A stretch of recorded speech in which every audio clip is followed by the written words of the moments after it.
Bismillahirrahmanirrahim. Alhamdulillah.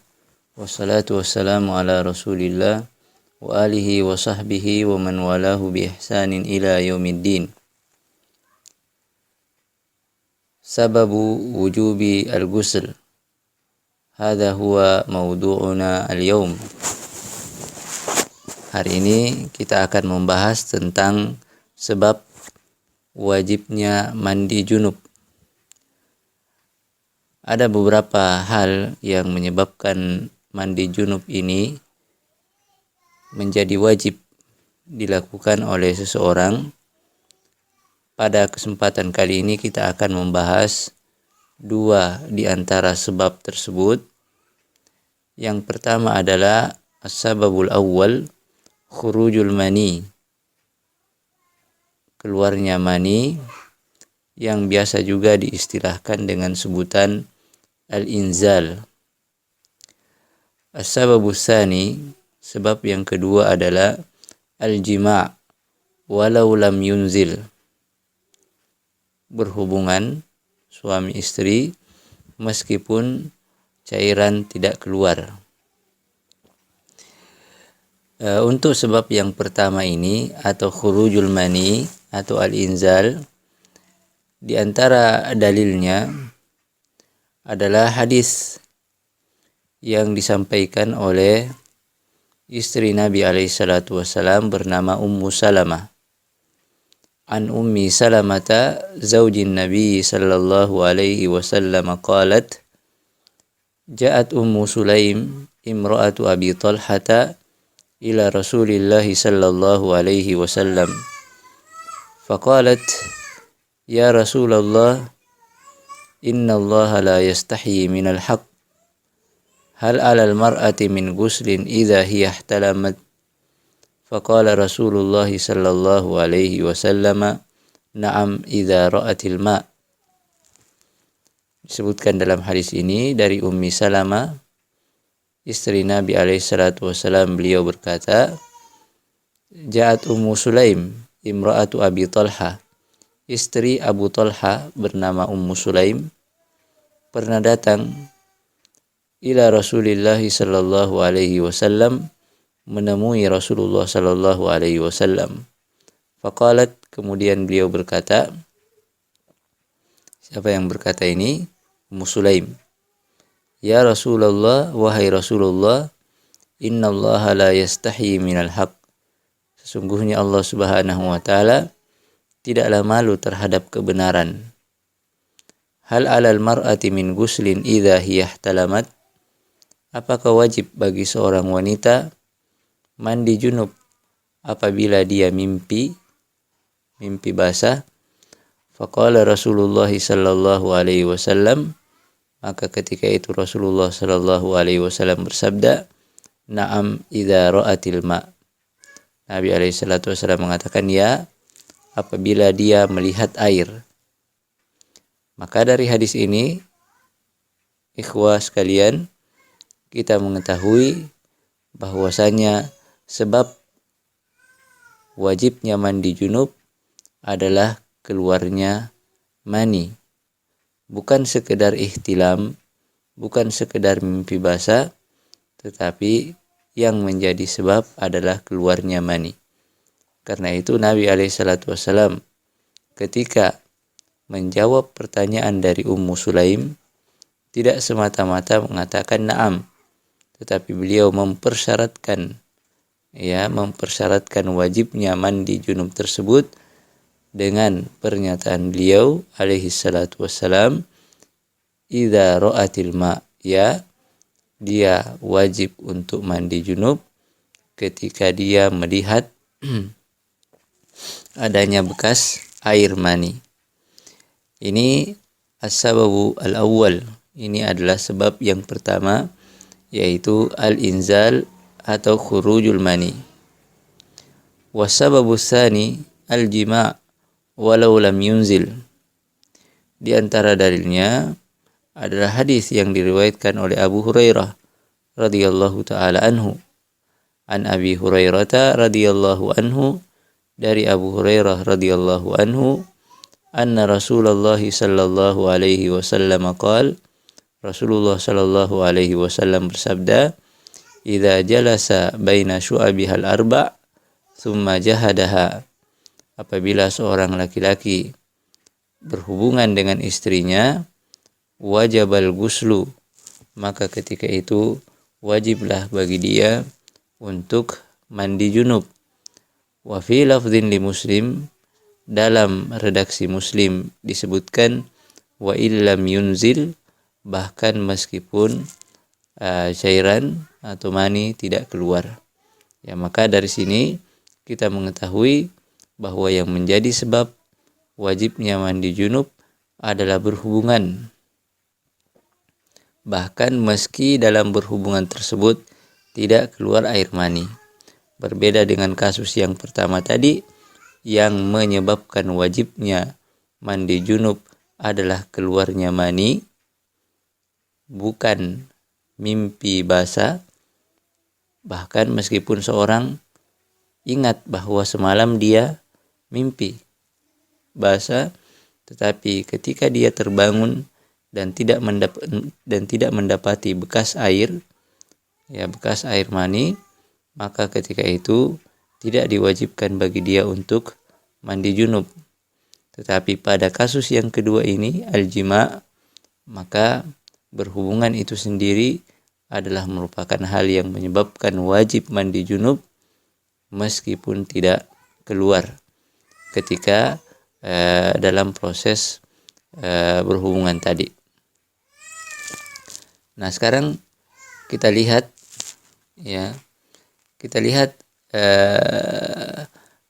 beberapa faidah, beberapa pelajaran yang bisa kita ambil dari hadis yang pertama tadi, hadis Ummi Salamah.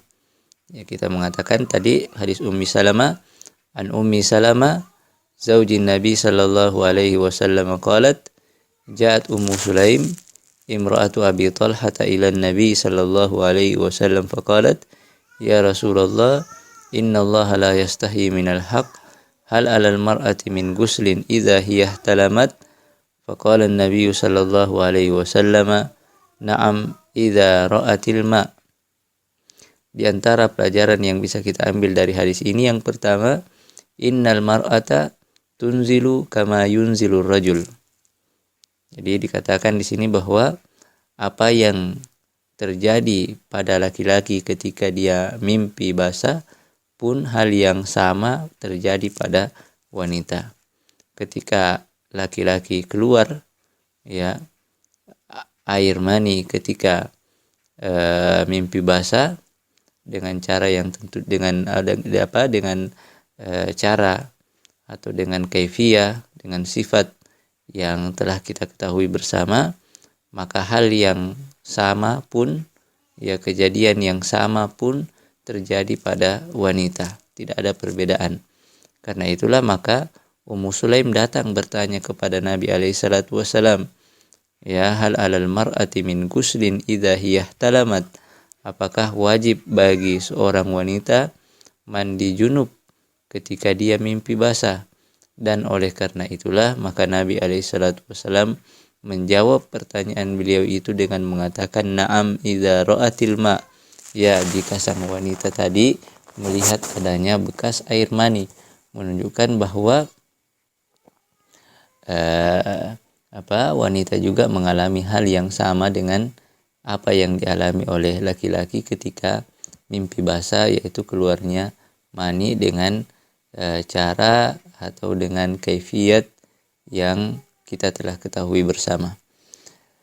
Kemudian yang kedua, di dalam hadis ini di antara pelajaran yang bisa kita petik adalah isbatu sifatil haya'i lillahi azza wa jal, isbatan yaliku bijalalihi. Di dalam hadis ini ada penegasan bahwa salah satu di antara sifat Allah Subhanahu wa taala adalah malu.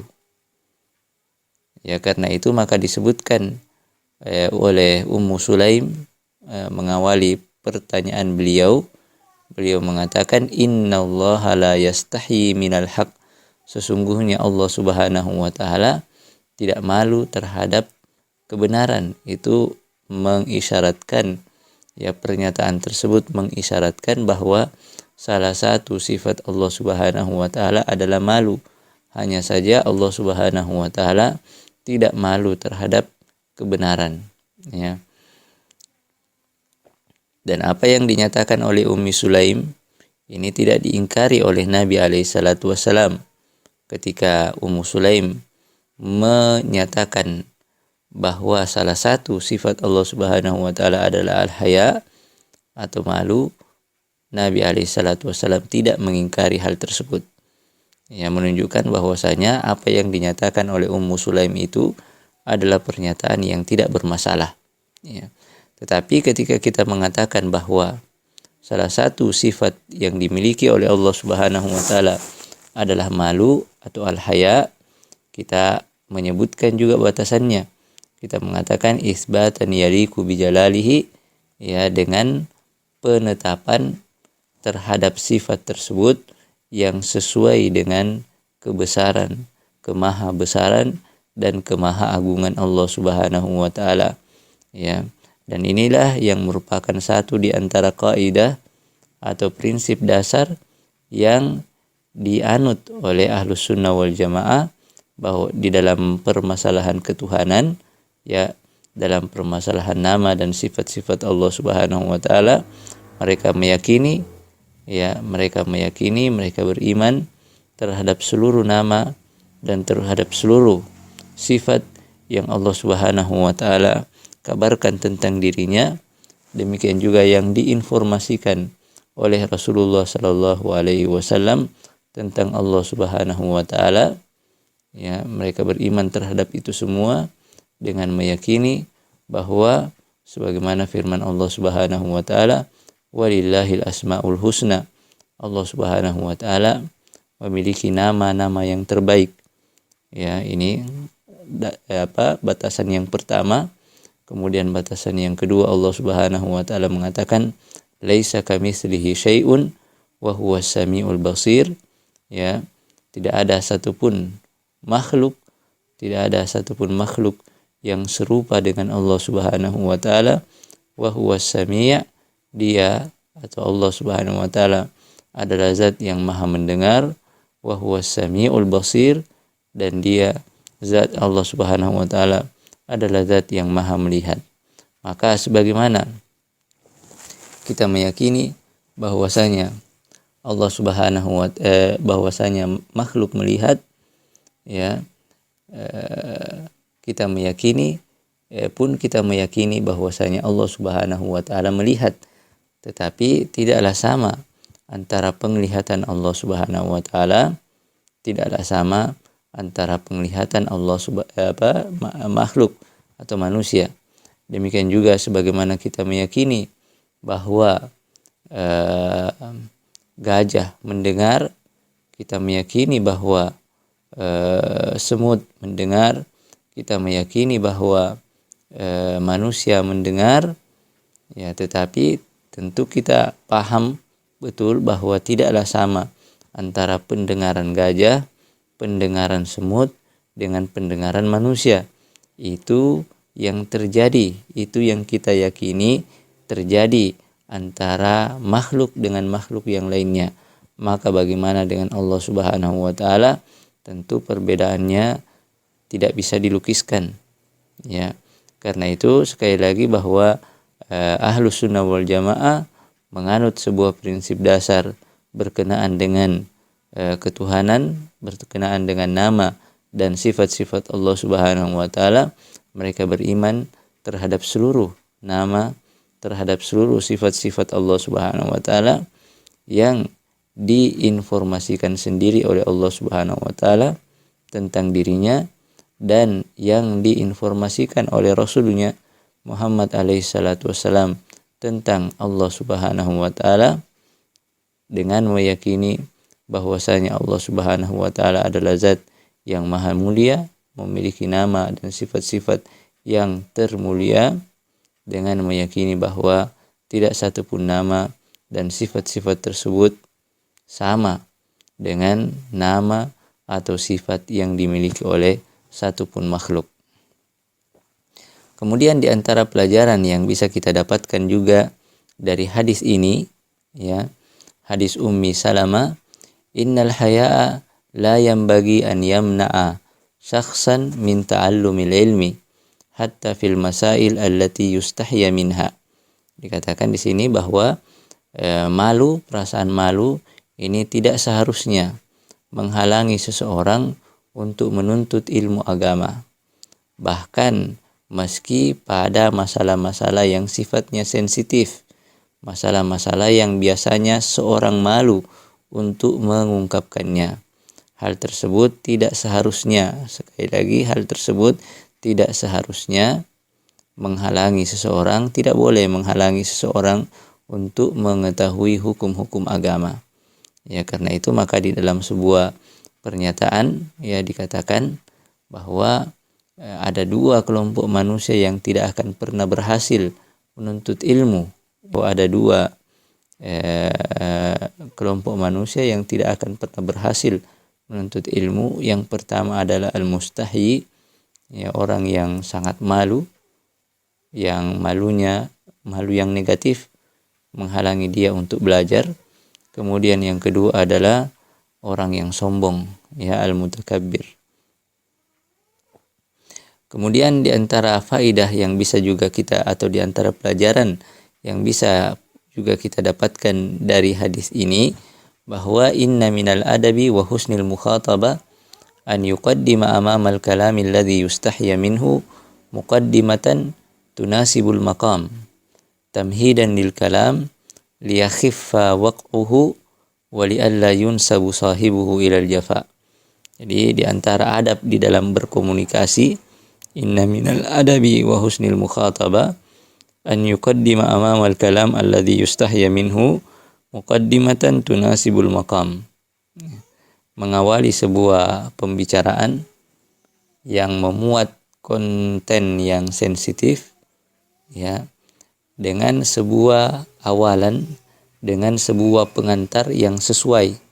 Jadi memulai dengan pengantar yang sesuai dalam sebuah pembicaraan yang berisi konten yang sensitif, itu adalah merupakan hal yang adalah hal yang dianjurkan di dalam Islam. Karena itu maka Ummu Sulaim sebelum mulai ya mengutarakan pertanyaannya yang sifatnya pribadi, ya, yang sifatnya sensitif karena menyangkut kewanitaannya, karena menyangkut privasinya, ya, beliau mengawali pertanyaan tersebut dengan ucapan beliau, innallaha la yastahi minal haq, sesungguhnya Allah Subhanahu wa taala adalah zat yang tidak malu terhadap tidak malu terhadap kebenaran. Ya, awalan atau pengantar ini ditujukan li'alla yunsabu sahibuhu ilal jafa, liyakhiffa waq'uhu wa li'alla yunsabu sahibuhu ilal jafa, agar kemudian orang yang mendengar pernyataan yang mengandung konten sensitif tadi, ya, tidak serta-merta bersangka buruk kepada orang yang mengutarakannya, ya, tidak serta-merta menganggap bahwa orang yang mengutarakannya ini adalah orang yang tidak beradab.